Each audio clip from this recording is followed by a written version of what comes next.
Karen and I get angry at each other. That's not the issue. That's just the way it is. But we know how to get it out. Early in our relationship, when we almost divorced, we had aged anger in our marriage that was there for years. And because of that, we couldn't talk about many things. We fought all the time. We had a cycle that we would go for a month or two and then have a huge blow up and then make up and go for another month or two. And by the time that the Lord began to heal our relationship, we were numb. We had fought so much. That's a dangerous way to live in a marriage. And so a great marriage has anger, but you don't have to deal with it. So unresolved anger causes health problems, severe health problems. University of Michigan studied people in bad marriages. They have a 35% higher incidence of disease and live an average of 4 years less. When you have chronic anger in your marriage that you don't deal with or can't deal with, it literally causes you to live a shorter life. And it says here, 4 years less. Secondly, emotional problems, depression and anxiety. The clinical definition of depression is anger turned inward. The highest consumer of our emotions is anger, and we're limited in our emotions. See, if we all went outside and ran, we would all, wear out at some point because we understand our physical energy is limited, but so is your emotional energy. Depression is when your emotions can't go any further. And you've got anger in there, you've got anxiety in there, and your emotions are on a treadmill. And you wake up the next morning and you're just flat. You just don't have any emotions. After winning the Olympics, athletes get depressed. It's because there's such a sense of jubilation in what they've done that they emotionally exhaust themselves, and then it takes them time to recover. This is Ephesians 4, 2 texts in Ephesians 4. First of all, verses 26 and 27, be angry and do not sin. Do not let the sun go down on your wrath, nor give place to the devil. The other text begins in verse 31. Let all bitterness, wrath, anger, clamor, and evil speaking be put away from you with all malice. Be kind to one another, tender-hearted, forgiving one another, just as God in Christ forgave you. And so that's the Apostle Paul in Ephesians 4 telling us about anger and all the ramifications of anger. Number one, of dealing with anger is don't deny your anger, admit your anger.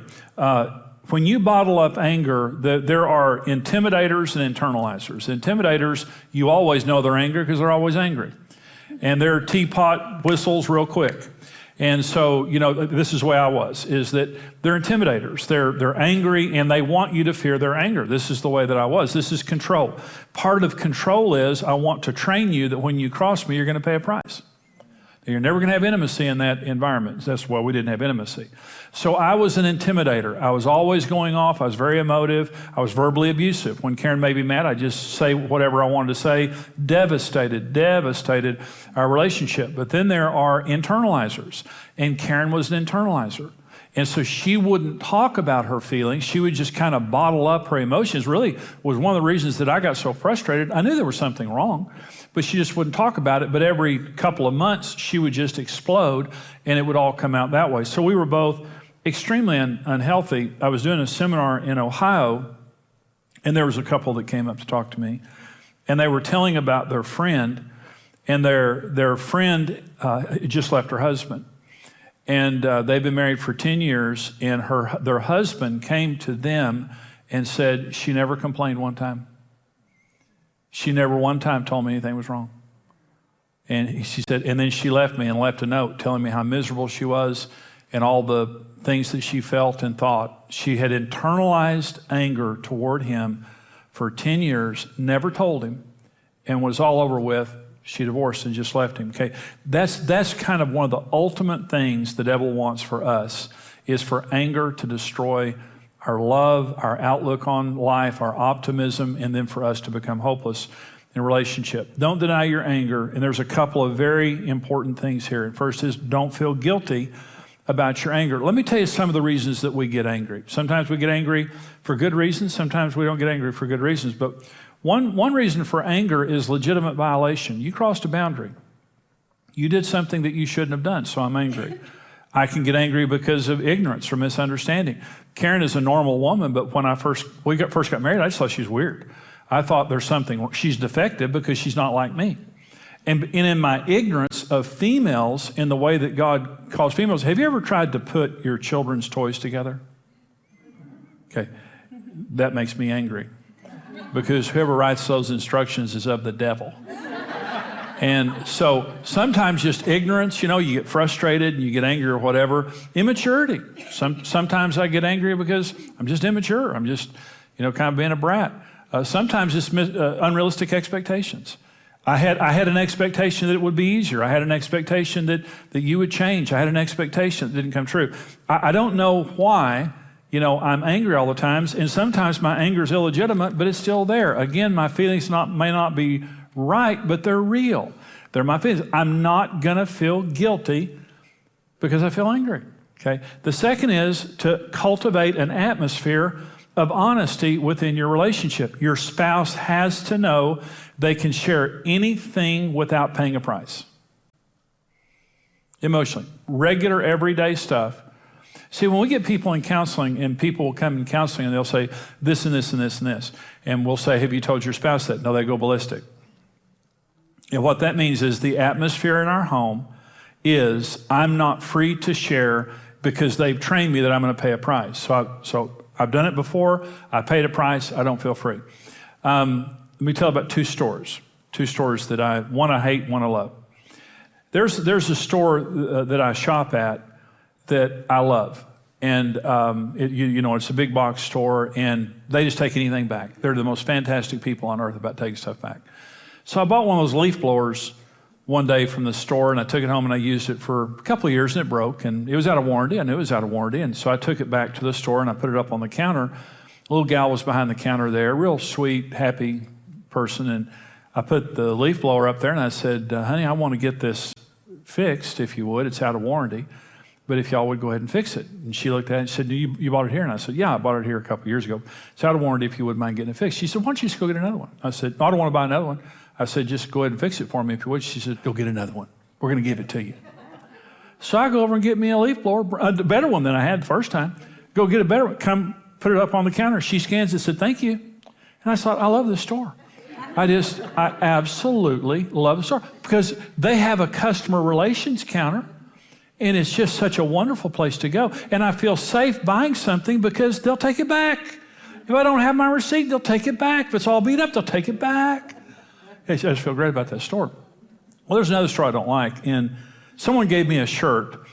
It was a fitted shirt. I looked at the size on the neck, and it, was my size. And so I took it out of the box, and Karen pressed it for me, and I was going to wear it. It hadn't been washed or anything, but it was an Italian cut, and I don't have an Italian body. So I took the shirt to the store where it was purchased from, walked up to the counter, and I put the shirt there on the counter, and I said, hey, I'd like to just exchange this if I could. It doesn't fit. There was a guy behind the counter, real kind of a snobby guy, and he said, the shirt's been worn. We don't take back used merchandise. I said, it hadn't been worn. I said, I got it as a gift. My wife pressed it, hadn't been washed or anything. I said, put it on, took it off. I would just like to exchange it if I could for another shirt. And he said, the shirt's been worn. I said, no, it hadn't been worn. I said, I want to exchange it for another shirt. So he went and got his manager. So the manager came over, never looked at me, never made eye contact with me. The manager came over, and he said to the manager, when the manager walked up, this man wants a new shirt, but it's been worn. And so I'm just thinking, this is unbelievable. So the manager picks the shirt up and looks at it, holds it up into the light, and then starts sniffing the armpits. And he sniffs both armpits several times like this, and I'm thinking, what a wonderful experience this is. He never looks at me, throws the shirt down, and said, give him another one, and walks off. And I thought, I will never come back in this store again the rest of my life because this is what your customer relations counter is like. See, in marriage, you have a customer relations counter, and whether you realize it or not. And your customer relations counter is, hey, what do you need? I'm going to give you a new one. I want to be your department store of love. And if I'm doing anything, if I'm saying anything that you don't like, I want you to be able to come and complain and to have a wonderful experience for our marriage's sake. But my customer relations counter when Karen and I got married was like this. She would come and complain to me, and it's like, what's your problem? What's wrong with you? There's no problem with me. See, I was so defensive. See, the 4 major predictors of divorce, number 1 is criticism, is an atmosphere of negativity. Number 2 is defensiveness. Not allowing your spouse the right to complain. And see, when I'm defensive, I'm not just not allowing you to complain, I'm also saying you're the problem. The reason that I'm not going to let you complain is if you would just get your act together, everything would be okay. Number 3 is contempt. Contempt means aged anger. Not anger, it's long-term anger. The longer that you're angry, the more you become contemptuous at that thing that made you angry. And number 4, stonewalling. And stonewalling means don't talk to me. This is when communication totally shuts down. Do not talk to me about the children. Do not talk to me about money. Don't talk to me about my behavior. Don't talk to me about this. And everything just shuts down. And so to keep the communication lines open, we need to be able to say to each other, honey, complain. I may not agree. We may have to talk things out, but I'm not going to throw a fit. I'm not going to start yelling at you. I'm not going to start insulting you. Dysfunctional families don't talk. It's one of the hallmarks of dysfunction. There's an elephant in the room, and we can't talk about it. Functional families talk. Well, I hope you enjoyed that. You know, this Return to Intimacy series is we're talking about the things that we need to do and not to do to be able to experience intimacy in our marriage. You know, intimacy is the prize of marriage. It's why we get married, is we want to have closeness. But if we're not careful, things like fear and dominance and anger and those types of things come into the relationship, just as well as the fact that sometimes we just don't know, how to be intimate with another person. So this series, what you saw today is just a small part of the entire series that's called Return to Intimacy, talking about many different issues.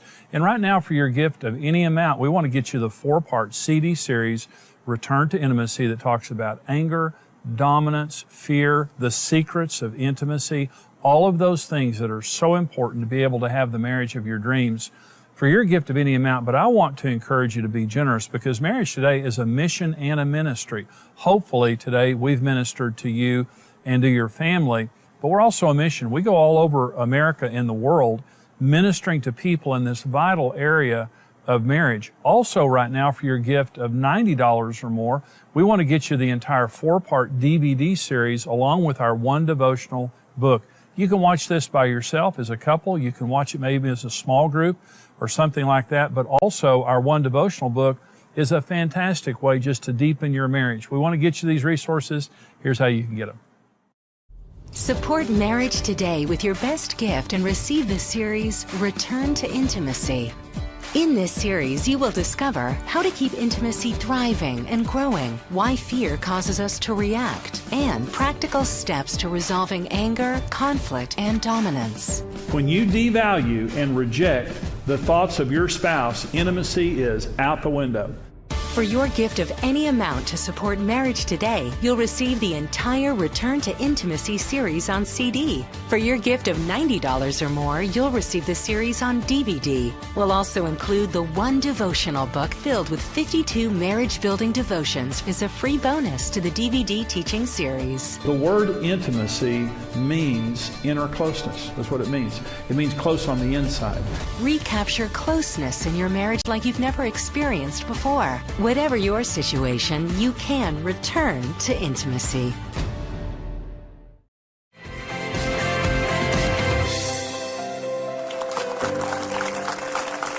Well, this program today is on resolving anger, disarming destructive anger. It comes from the series, Return to Intimacy. Intimacy, you're just not going to have intimacy and a lot of anger at the same time. Mm-hmm. Karen, everybody's got anger. Mm-hmm. Everyone gets angry. That doesn't make you less of a person. If you get angry, God gets angry. Mm-hmm. And the difference between a good marriage and a not so good marriage is a good marriage has anger, but you can get it out. Mm-hmm. You process it. In a bad marriage, you're collecting it. Mm-hmm. Your marriage is just holding in anger that you don't know how to process. Now it's an intimacy killer. That anger will kill the garden of your love. It doesn't mean you can't get it back, because we did. When people say they're out of love, a lot of times it's just there's so much anger in there, they have no positive feelings left. So back when we first got married, Karen, you had anger. Okay, it was one of the things, and you're much better than me. I mean, you were always much better than me. But probably the biggest issue you had in our marriage was anger. Okay, I had big time anger. Okay, so when we would get frustrated with one another, you know, you would bottle it up. Okay, you know, I wouldn't know anything was wrong until it was really wrong. But I was always angry. You know, I mean, I was just kind of, you know, walking around angry. So talk about in the early days of our marriage and giving your spouse the right to complain.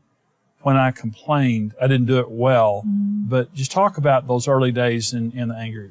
Well, you'll say this, you didn't complain. You prosecuted me. Absolutely. So it was like, and I was too naive to know how to deal with, you know, being, you know, prosecuted. So, but let me back up just for a second, because I think it's really important to say that we live in a society today that it's almost like we've given society the right to be angry. It's like we tell people it's okay. You know, what helped us is back then, you know, people weren't allowed to be angry like they are today. You know, and so there was more of a check and balance of, you know, you really need to deal with this. And so I think, you know, that's another perspective I'm having today is just how many people are so angry. I mean, I've never seen such violence in the home. They're not processing it. No. And so like for us, you know, we didn't have that, but we still had these same things that brought up those emotions. It's just that we were, you know, we were taught and we were told and we read in the Bible where, you know, yes, you can be angry, but don't take it all the way out there. You know, have self-control. You know, have love and respect for the people that you're around where you don't do damage and you don't hurt other people, to get your way. And I know for you, what you would do, because I can remember you saying this to me when we were first married, you would get so mad and you just walk away. And I was like, wait, come back here. We're not finished with this. And you say, I just fear what would happen if I really let my anger go. And it's like, oh, like the Incredible Hulk? What? You know? Because I never got to really experience that, you know? I mean, the worst was ever that we ever had physical was, I threw a shoe through the door once and left a hole, and you threw a chair at another, and I was like the next day, like, you threw that chair at that door. Oh my gosh. You know, so, you know, thankfully we weren't, you know, physically abusive with each other, but our mouths could do so much destruction, you know, with that anger. Yes. And it's just as damaging. Well, early in our marriage, when we didn't know how to process anger, it was frustrating because we felt anger. We go to bed mad and lay there mad, you know, and all that. And I'd give you the silent treatment after I would verbally abuse you, then I'd give you silent treatment. When you get angry, you're going to get angry. The first thing that we do is we're going to deal with this today. It's what we talk about in the teaching. We're not going to go to bed on this anger. Okay. And that is an ethic of our relationship that says we're not going to get in the habit of cold wars or, you know, wars of just, you know, like you said, Karen, no restraint, saying bad things to each other, doing bad things to each other. We're going to have anger, but number one, we're going to find we're going to let our emotions cool down. We're going to find the right place to meet. The second thing, Karen, that's so critical is when we are resolving anger is to begin with affirmation. Is you don't begin by saying, I've got my lawyer's number on speed dial, and if you don't say the right thing, is threatening, you know, those kind of things. You start by saying, I love you. And, you know, I'm angry, but I love you. We're on the same team. I'm committed to our marriage, but I want to talk to you about what's bothering me. And so the harsh startup in a confrontation, the first 3 minutes of any conversation dictate the entire conversation. A conversation never rises above the level of the first 3 minutes. So if you're mad at your spouse and you start out by yelling and saying all this stuff, walk away and come back later. But you have to begin with that. And as we said in the program there, Karen, you have to give your spouse the right to complain without paying a price. And you were talking about me being a prosecutor early in our marriage. You paid a price. If you said something to me that I didn't like, you knew you were going to pay a price, so you would bottle it up as long as you could. And then when you couldn't anymore, you would explode. And we just had a dysfunctional relationship. And I know a lot of people can relate to this. We had a dysfunctional relationship. where we could not process our anger. Well, and I think that, it's always good too to after the effects of the anger, and as you're going through this, to next time you get angry, stop a minute and ask yourself, why am I really angry? Because usually behind that anger, something's going on. Oh, yeah. I know for myself, one time I got so angry about something that was and it didn't even have anything to do with you. And it was so angry about something that I couldn't believe I was so angry about. And I was just like, Lord, why did that make me so mad? And he said, because it hurt your feelings. I'm like, oh, it did hurt my feelings, And I remember just thinking, it's so nice to know that sometimes there is legitimate anger. It's just how you use it. Yeah. And if it's righteous or unrighteous, and if your feelings have been hurt, deal with your feelings, but don't make somebody else pay the price for why your feelings are hurt. And so that's good. We're going to keep talking about this issue of anger. We're going to take a break right now. We'll be right back, so stay tuned.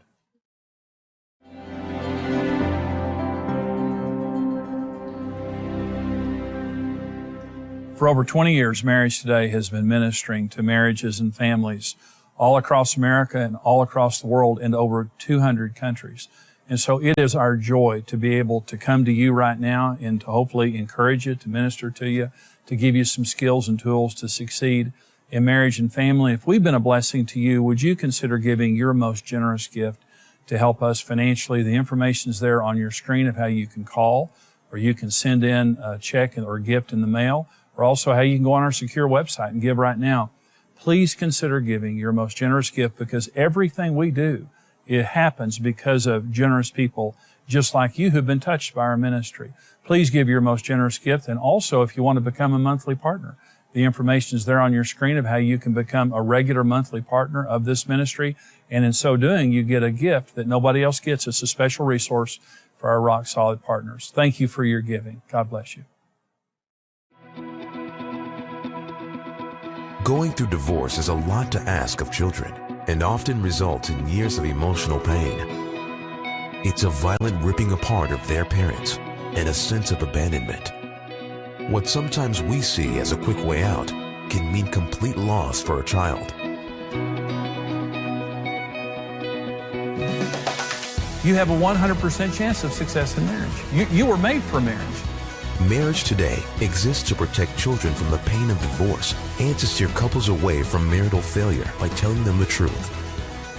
When you stand with Marriage Today, your individual effort multiplies with other like-minded partners, and together we can rebuild a legacy of strong families around the world.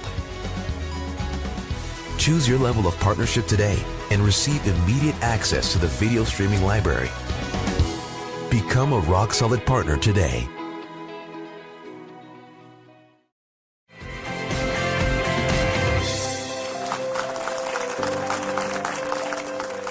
Okay, we're talking about anger, disarming, destructive anger. And Karen, we've been talking about, kind of the process. In the teaching, I was talking about giving your spouse the right to complain. Mm-hmm.